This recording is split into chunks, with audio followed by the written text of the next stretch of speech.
My inspiration for this piece came from scouring the internet for different ideas based on people's photos of their altars. And one thing that kept popping up was these altars for tarot cards where you slot 3 cards in at the back.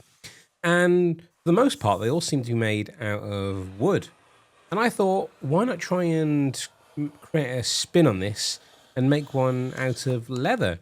Surely it shouldn't be too difficult given that it's a flat piece that doesn't have any moving parts. So, as usual, I started off with 2.5mm veg tan leather. As you can see here in the footage, I'm using some cardboard templates to kind of like process the leather down into smaller, more manageable pieces.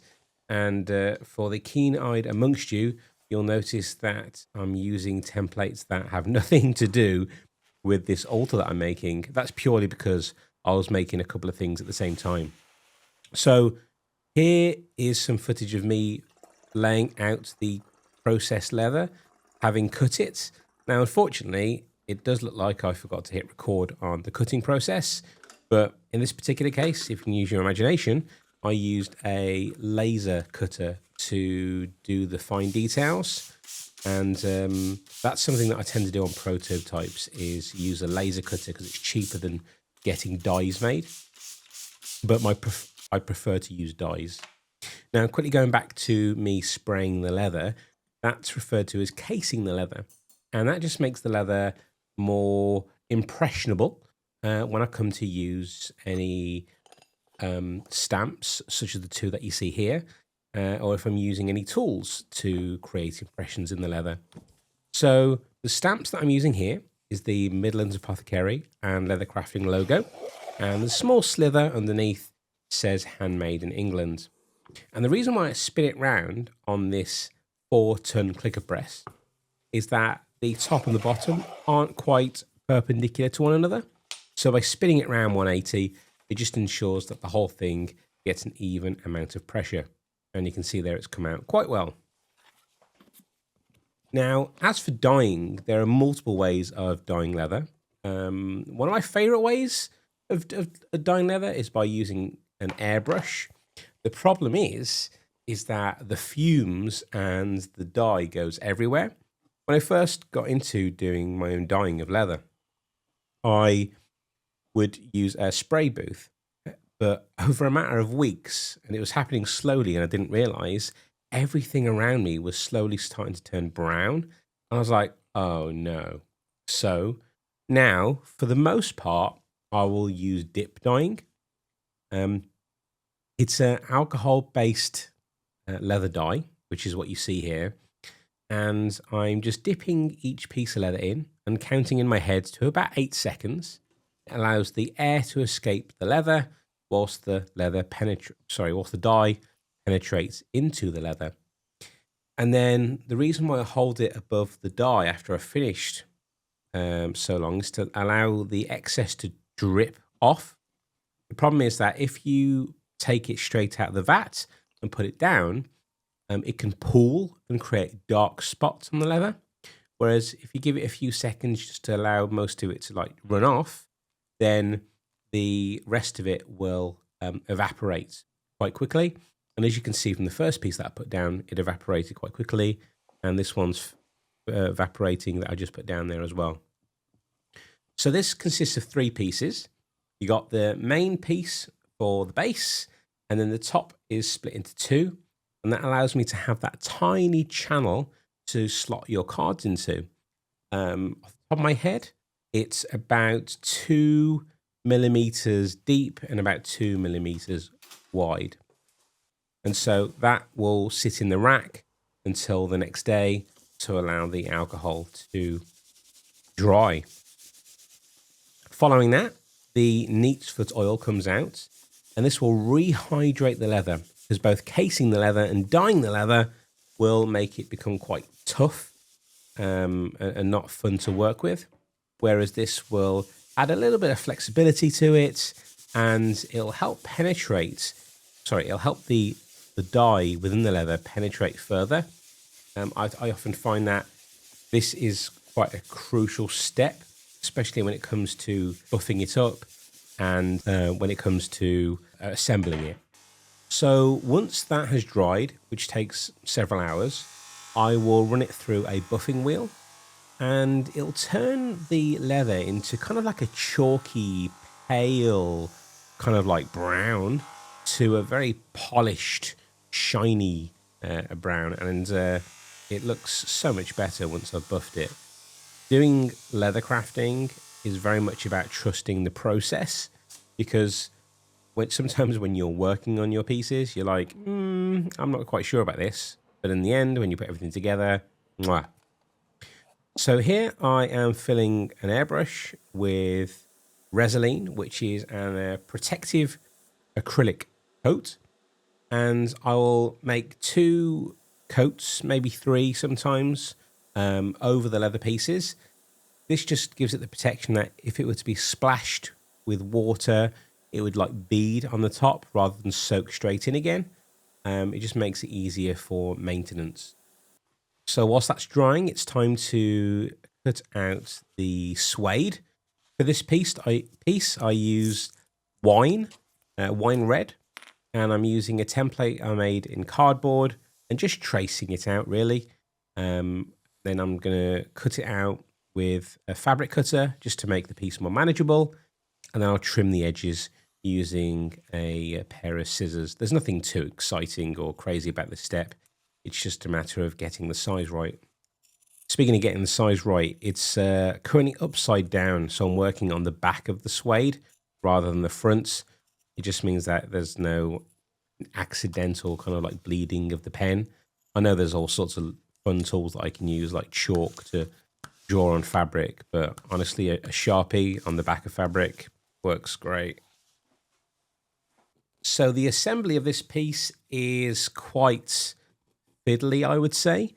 I'm first using the piece I just cut to kind of like trace onto the leather to work out where I need to apply the contact cement.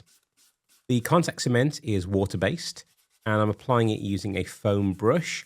Although having said that, this is a foam brush that I'd used previously, and the end had kind of gone hard, making it a bit harder to spread the glue, but I didn't really want to throw it out just yet. I felt like there was still a bit of life in there. So the idea is that you will put the contact cement on the 2 pieces that you need to stick together. You allow it maybe 5 to 10 minutes to dry once you've applied it, so that both pieces become very tacky. And then you very, very, very carefully align the 2 pieces together and apply pressure, and the 2 bond very, very well. I couldn't think of a word then. Yeah, bond very, very well. To the point that if you made a mistake and you try and pull the 2 pieces apart, you will ruin one, if not both of those pieces. So as you can see, this is me aligning the suede, ensuring that I don't end up covering the pre-made stitch holes. And somewhere along the line, I mismeasured, and you'll see me just trim the edge on the right-hand side in a moment with these little shears, which are really cool for a few things, such as fixing my mistake right here.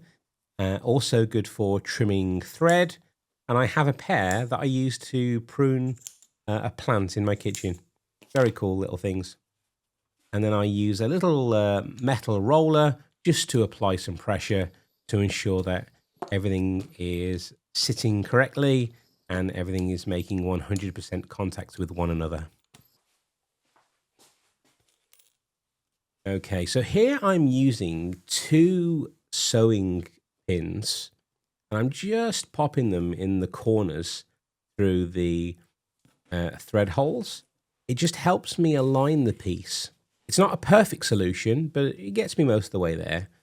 And then I'll use a tool with a pointy end just to gently score across the face of the suede, so that when I come to start gluing again, I can make sure that I don't go over the lines, because the last thing you want to do is get contact cement on the suede where you can see it.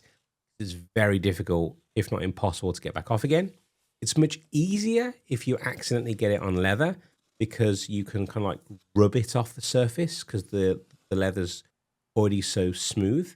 It kind of like gums up and you can wipe it off. But with suede, having that kind of like fabricy texture to it, I'd probably have to start over if I messed up. As you can see here, I'm just getting the contact cement ready on the main top piece, and then I'll apply it to the base. So here I'm using an awl to help align the two pieces of leather together. Every 5 or 6 stitch holes, I'll pop the awl in just to align that bit up, and then I'll apply some pressure, and I'll keep going along and applying pressure as I go. I'm currently, you can't see it, I think I'm on my knees right now so that my eye level is in line with the worktop, and I can see between the two pieces of leather. Looking straight down definitely wouldn't help, and I found that this was a really good position to get into to help me align the pieces together. Not exactly comfortable work, but it gets the job done. Now, because the piece is flat, it allows me to sandwich it between 2 pieces of scrap leather and then use my 4-ton clicker press once again to apply pressure and ensure that everything is pushed down and adhered into each other correctly. One of the biggest problems with not doing that with contact cement is that if you end up with, if you don't apply enough pressure, when you look along the edge of the leather when you've sandwiched it together, you'll often see gaps. And using this process along with the next step of where I use some flat pliers with leather on the end to protect the piece, this tool here just ensures that everything is closed up nicely. Fun fact, these really hurt my hand. I should really like put some foam or rubber on the handles, because as I'm applying so much pressure, the handles just like dig straight into me. And here I am just cleaning up the edges with the sander. Now, despite the fact that this helps the 2 pieces of leather have a nice clean edge, it also like mushrooms out the surfaces.